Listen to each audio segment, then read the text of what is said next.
Since the inauguration of the 47th President of America, there has been speculations that the Antichrist has just arrived. Now, a certain group believes that Donald Trump is the Antichrist, and a whole other group believes Elon Musk is the Antichrist. That got me thinking. I had to go find the characteristics of the Antichrist, and in this video we're going to compare that with the characteristics. I came up with 8 points, and this is going to be an interesting one. I'd urge you to share your thoughts after you hear my thoughts. The first characteristic of the Antichrist is deceptive and charismatic leader. We've seen these kind of leaders already, so we can't just conclude that Donald Trump would be the Antichrist. Generally, politicians are always very deceptive, and a lot of them are charismatic. I mean, that's how they get to be in that position anyways. But in my opinion, I don't think Donald Trump is the most deceitful leader we've seen. I think we've seen worse. I don't know how deceitful the Antichrist would be or how charismatic the Antichrist would be. Donald Trump is pretty open with certain things, and certain things he kind of like cloaks around. He doesn't really lie about it, or at least I don't know. But what I see in his character is more trying to not speak on things or just cover it up.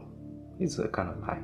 Yeah, it's still a kind of lie, but he's not the most deceitful we've seen. Now, some people would say when Donald Trump says things like "Make America Great Again," that is a cult statement. You know, when you repeat things like that, people start to believe it and think it's us against them.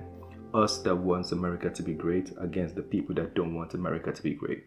So people like to associate "Make America Great Again" with cultism. I don't know if that could be the case. I don't believe so. A lot of people do not believe so.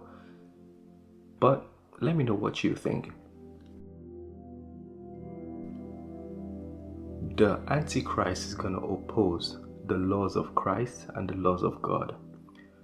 Donald Trump has openly stated, even during his inauguration, he openly stated that America is going to be a God's own nation.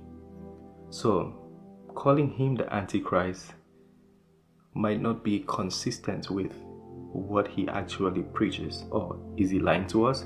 I don't believe so, because in his inauguration he was playing a song that I repeatedly sing often, which is "The Church is Marching On." He played that a lot during his inauguration.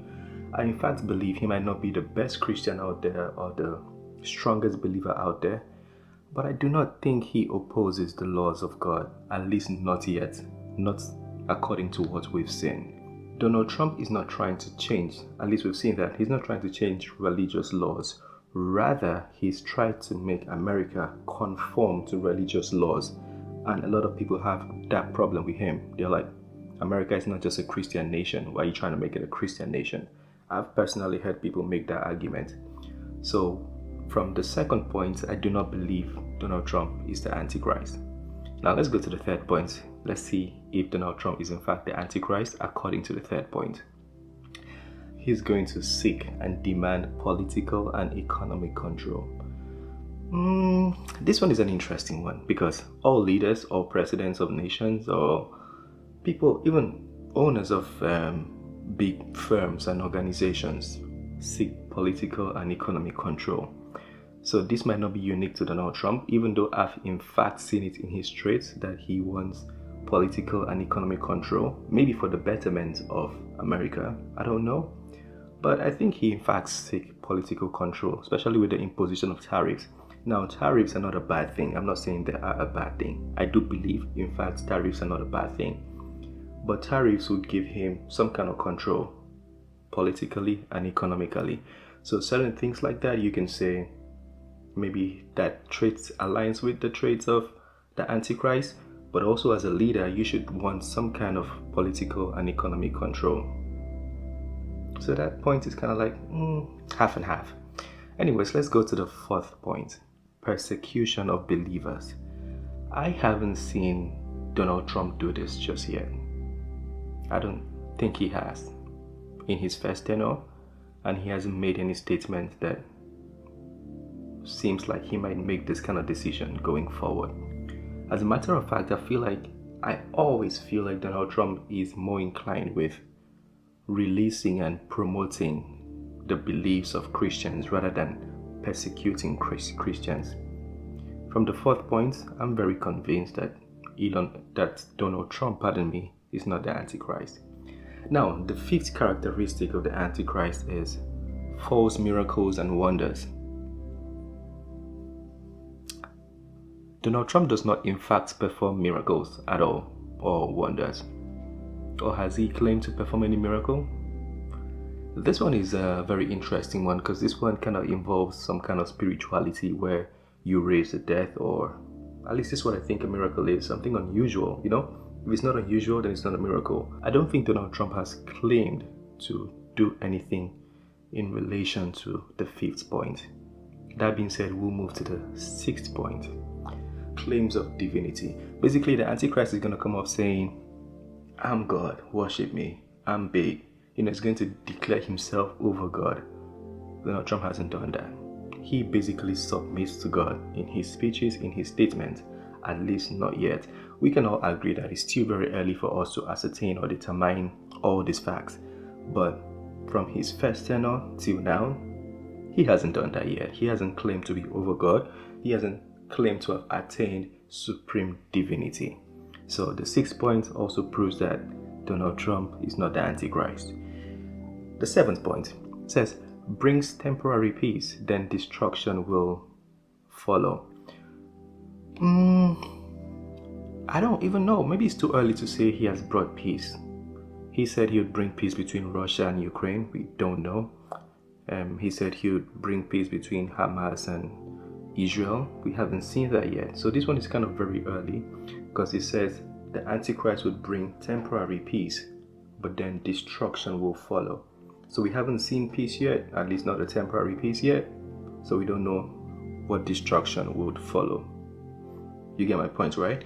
So the seventh point is kind of like one we have to wait for.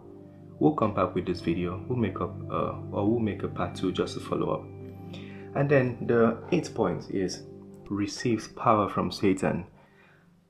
Would we ever find out this one? Because if he's receiving power from Satan, would we know? Would it show up? Would he do it in open practice?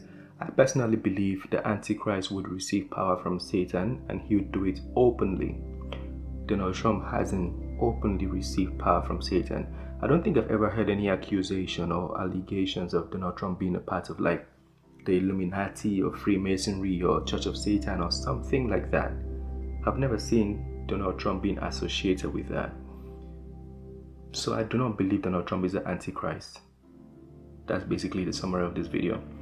Before I made this video, I read the points. I sat down for a minute to think about it, to just ponder upon the characteristics and the traits of the Antichrist, and I thought to myself, why are people making these speculations? Is it something very political, or people openly or really believe that Donald Trump would be the Antichrist?